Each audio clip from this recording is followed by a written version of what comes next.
Разговор с отец Николов, проведен на 30 септември 1981 година.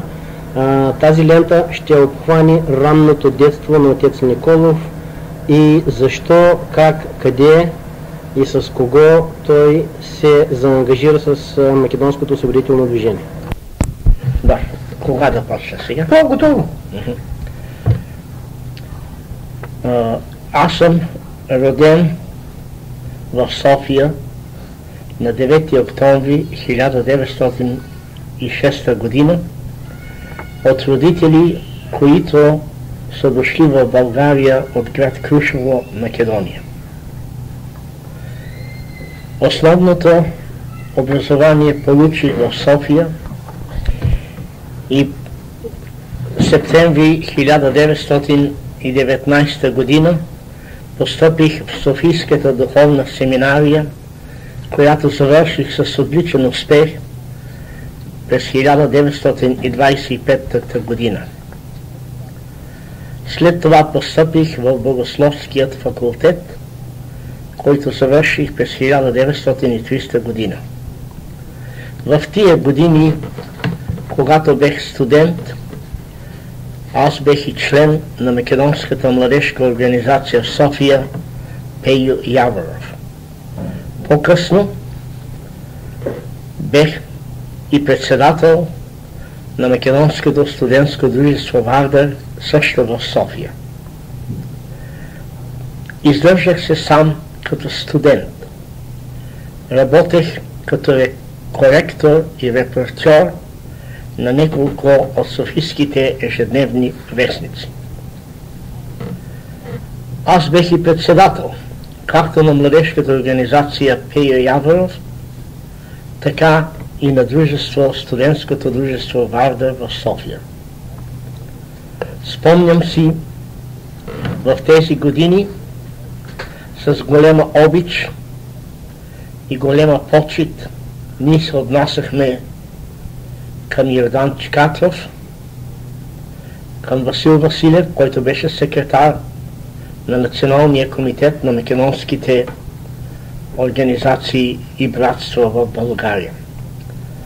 Нашата канцелария на студентското дружество Вардар бе в много близки връзки с канцеларията на македонските илинденци на дружество Илинден. И чрез тях успех да събера много сведения и много спомени за тези, които дадоха и живота си за свободата на Македония. Спомням си, че в нашето студентско дружество Вардар изнасяхме от време на време и сказки за Македония. Говорители беха предимно нашите първи работници и тези, които беха членове на Централния комитет, и мълчаливо някой от тях и на вътрешната македонска революционна организация. Така, например, Симеон Евтимов, който беше редактор на вестник Македония, често пъти изнасяше сказки на нашите македонски студенти в България. Йордан Чикатров, незабравимият и талантлив говорител, също така е изнасял сказки и ни е вдъхновявал в нашето патриотично движение за свободата на Македония.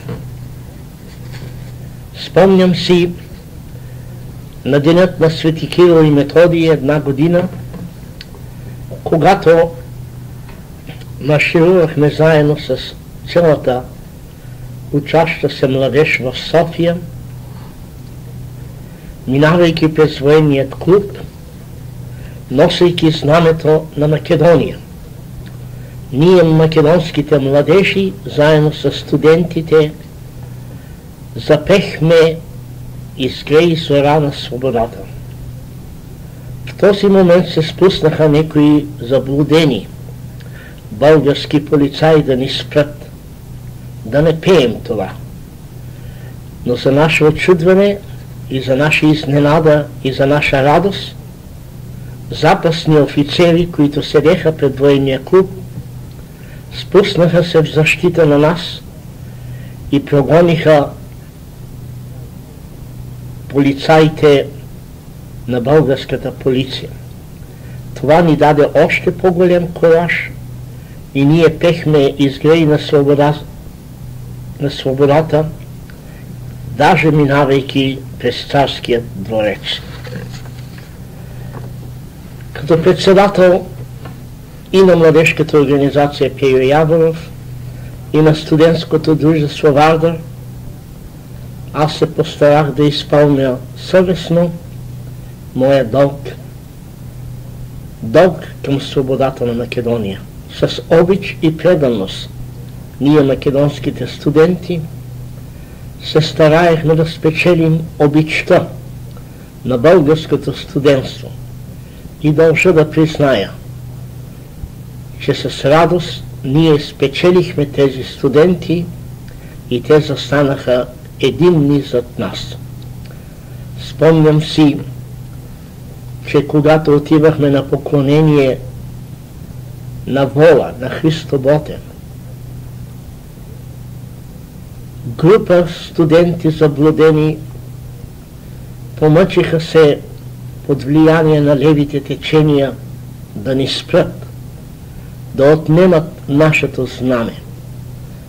Но за голема наша радост ние спечелихме този двубой. Никой от нас не остана да побегне или да се скрие. Напротив, всички се втурнахме в борбата и прогонихме тези, които искаха да отнемат нашето знаме. Нашата обич към Христо Ботев бе и обич както за освобождението на България, така и за освобождението на Македония. Постъпих, след като свърших прогимназиално образование, постъпих през 1919 година в Софийската духовна семинария, която завърших с добър успех през 1925 година. А след това продължих образованието си в Духовната академия или така наречения Богословски факултет при Софийският държавен университет.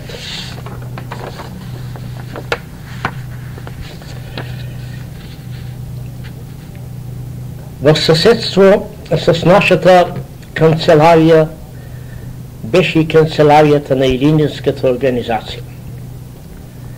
За мен беше големо щастие и духовна радост да беседвам с тези, които бяха взели участие в Илинденското въстание.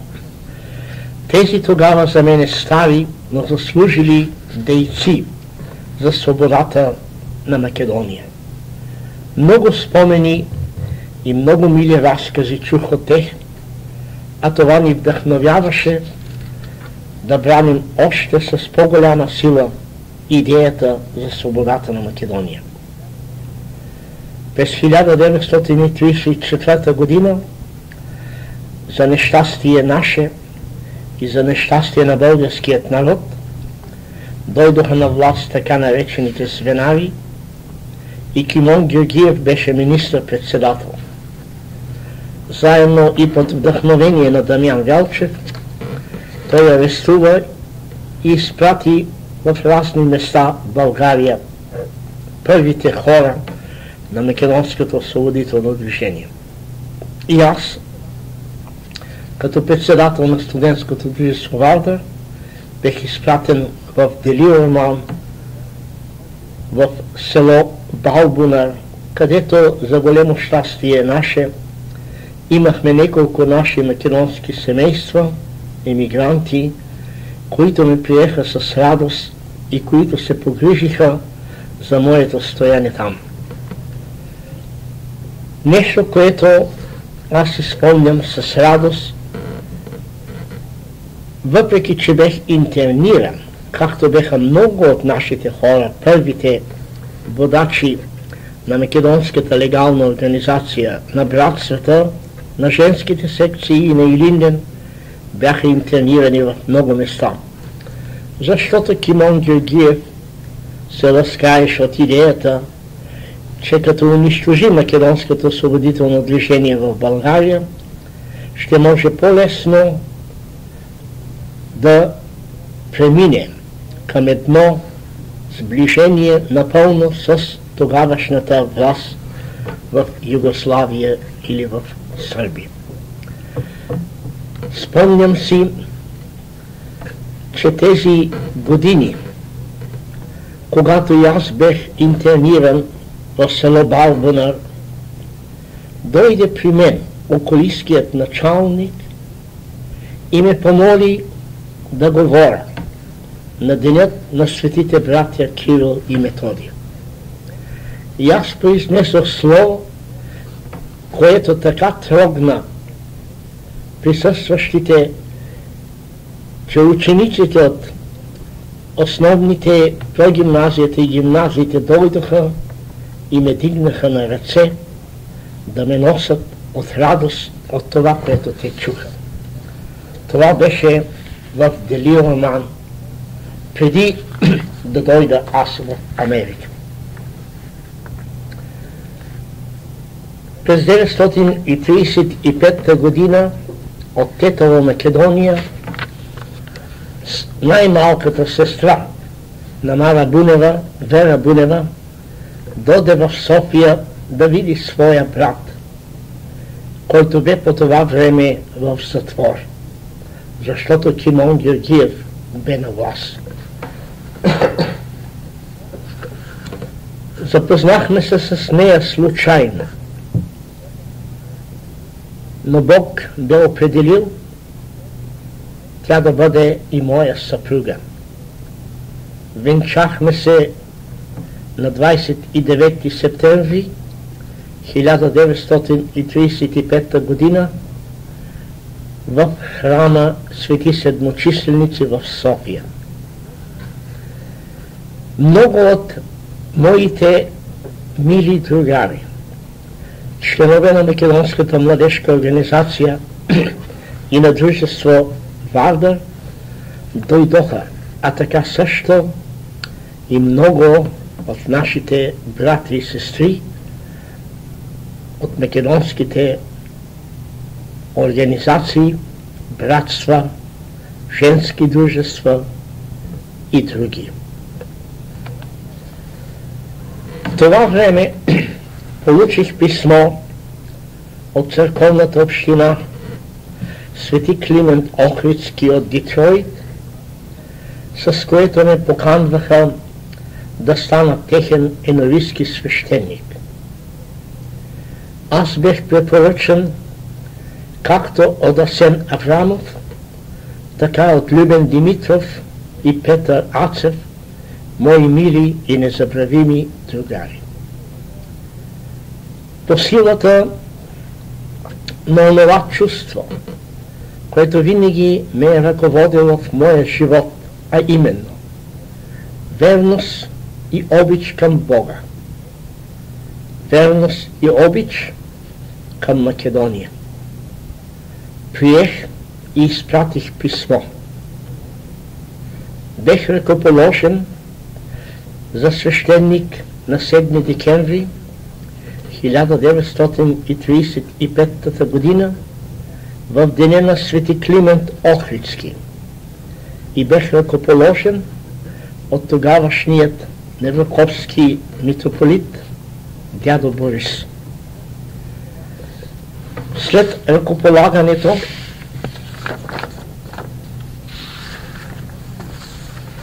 той бе на гости у дома на обед и при сбогуването си каза само няколко думи. Отец Георги, заминаваш за Америка, но никога да не изгубиш вярата си в Бога, да служиш с обич и преданост, но и никога да не забравиш Македония, че е поробена. Работи с всички сили и за нейното освобождение. Тези кратки думи на дедо Борис Неваковски, Бог да го прости и вечна му слава, останаха в сърцето ми и аз се постарах да изпълня неговото пожелание според силите, които Бог ми е дал. Пристигнахме в Америка, в Ню Йорк, над вечерието на коледните празници през 1935 година. Останахме изненадани и отчудени от това, което видяхме в Ню Йорк. За първи път в Америка и ние видяхме това големо оживление по улиците. Това надпреварване всеки да купи подаръци за своите близки. От Ню Йорк бехме изпратени в Индианаполис, за да се запознаем и да се представим на тогавашният духовен глава на българските православни църкви в Америка, отец Ценов, който бе така мил и добър с нас, защото сърцата ни винаги беха пълни с обич към него. Протопрезвитер доктор Кръсто Ценов имаше и докторска титла по богословие, получена в Германия. Но това не му попречи с нищо да бъде така сърдечен и искрен към нас, като истински наш духовен татко. Той е бил и свещеник в Детройт и ни напъти и ни даде наставления, които ни послушиха при нашата служба като евангелски свещеник в Детройт. Църквата бе малка. На 25-та улица, 1936 година, на Нова година, бе и нашата първа служба.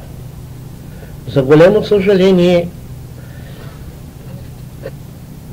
на тази нова първа наша служба, в тази малка църква, аз останах малко изсмутен от това, че посещението бе много слабо. Но с труд, с обич и с преданост и с пастирска ревност започнах да посещавам семействата, които по това време беха близко около църквата наша.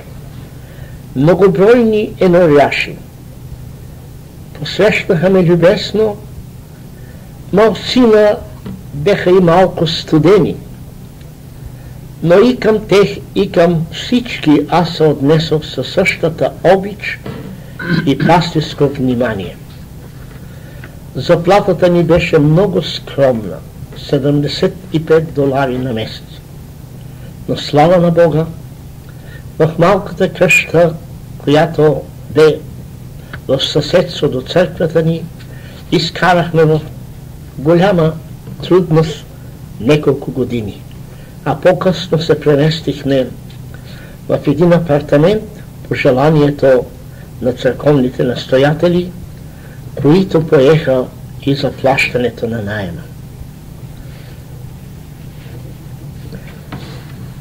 През тази моя първа свещеническа служба, първите години аз открих случайно и с разговор с моите наряши, че много деца беха некръстени заради това, че родителите им нямаха възможност поради стопанската криза по това време да подарят нещо на църквата и да кръстят своите деца. Аз обявих на всички чрез писмо, че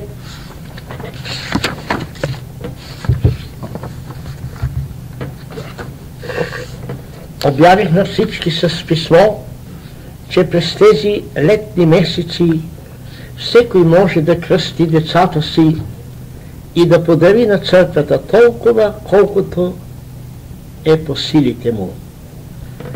Няколко години поред с десетки и стотици деца бяха кръстени. И за голяма моя радост и за голяма моя утеха, никой от семействата, които кръстиха своите деца, не използваха предложеното от църковните настоятели, но напротив, отделиха от своите много скромни средства да подарят на църквата и да се запомни, че техните деца бяха кръстени.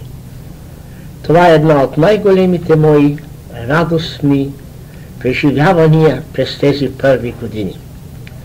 За голямо съжаление, тази наша духовна радост бе смутена пак от така нареченото Дамян Велчево правителство, оглавявано от Кимон Георгиев, които не можеха да приемат критиките, правени в Македонска трибуна, и изпратиха тогавашният епископ Андрей Велички, който пристигна в 1937 година в Америка.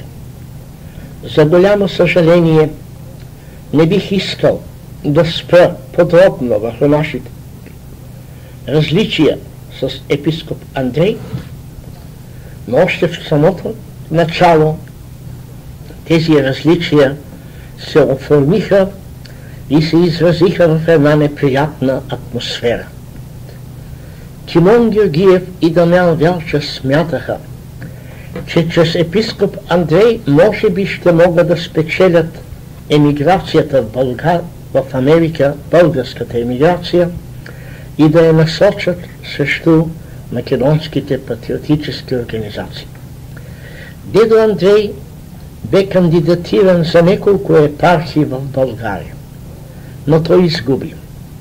Той обясняваше тук, че това се дължи на софийският митрополит Стефан и влиянието му, който е бил негов личен противник. Аз се помъчих с обич да убедя дедо Андрей, че ние нямаме никакво лично чувство към него, напротив, приемаме го с обич и бихме желали винаги той да бъде с нас. За голямо съжаление, това не стана. Появиха се неприятности, на няколко места църквите бяха затворени за него и тези, които бяха с него, една малцина от добри наши, иначе са народници, за голямо съжаление се отделиха от нас. От България дойдоха и много слухове. Пръснаха се неща и думи, които само идваха да разстроят единството ни. Дедо Андрей Велички имаше срещи с Централния комитет, обаче не постигна никакъв резултат.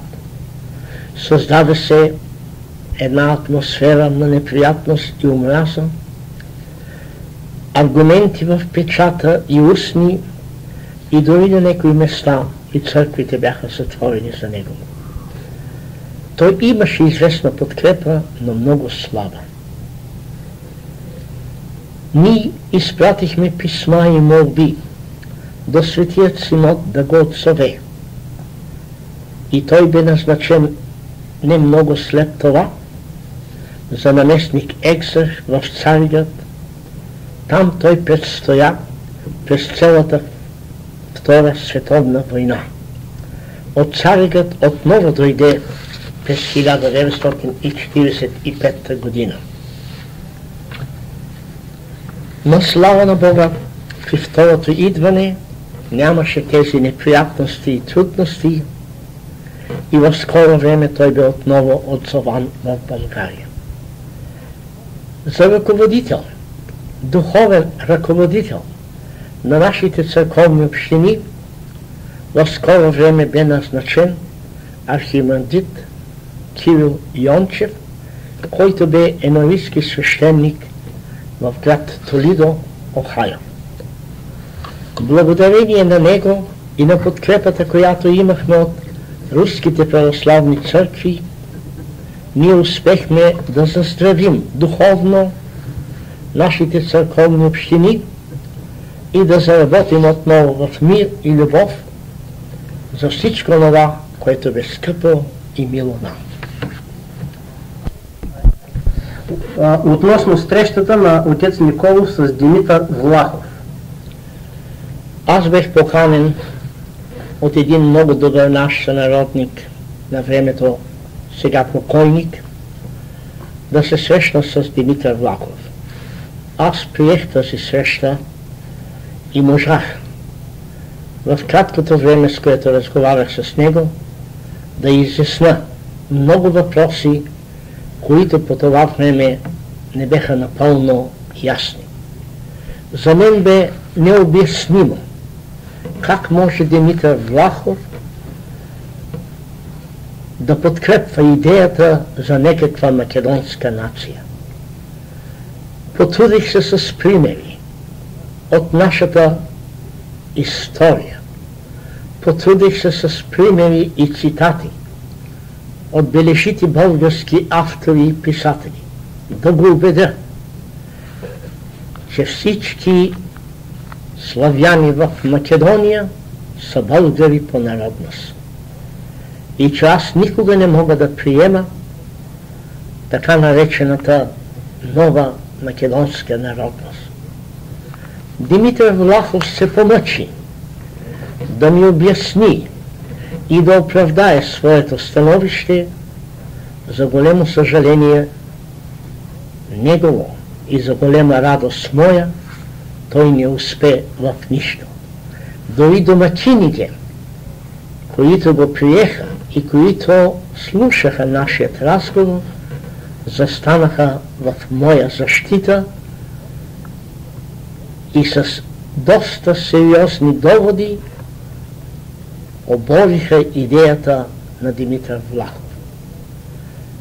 Според моята скромна преценка, тази наша среща само донесе истинска защита за историческата истина, че македонските славяни са българи и че идеята за възраждането на българизма излезна наистина от Македония. Какво можеш да се спомниш по това време относно ролята на Пирински при посрещането на Димитър Влахов, понеже Пирински беше организирал неговото посрещане и той издаде книгата на Влахов за създаването на македонската нация. Аз имам копия от тази книга. Спомниш ли си нещо по тези въпроси? Естествено, ще трябва да добавя, че тогавашният секретар на така наречените македонски организации, които работеха за някаква федеративна Македония, но които тайно бяха комунисти, под ръководството на Георги Пирински, те посрещнаха Влахов и му дадоха сърдечен прием. Георги Пирински живееше с тази идея и бе по сърце и по душа комунист. Заради това той бе изгонен от Америка и не бе допуснат отново да влезне в Съединените американски щати. Влахов бе негов гост и те му оказаха това, което трябваше те да дадат, като прием и посрещане на един от техните хора. Какво си спомнеш относно акцията, проведена от Пирински и Смиля Войданов за набиране средства за построяване болница в Скопие? Защо МПО не взе участие в тази акция и какво беше отношението тогава на большинството от нашата емиграция по отношение на тази акция? Идеята за създаване на болница в Скопие, македонска болница, бе подета тайно от Пирински и неговите помощници, обаче начало на тази акция бе застанал един от нашите добри сънародници, собственик по това време на радио Cat Company в Детройт. Той е прилепчанец и живееше с идеята да помогне на своите сънародници в Македония. За голямо съжаление, той не можа да разбере скритата идея, че за построяването на македонска болница или на болница в Македония бе идеята също така на така наречените леви течения, македонското освободително движение, което се ръководеше на времето от Георги Пирински. Емпио, затова не... По този повод, понеже зад невинният организатор за събиране и построяване на тази болница стоеха левите комунисти, Емпио в това време не взе участие. Това беше само причината? Това беше една от главните причини.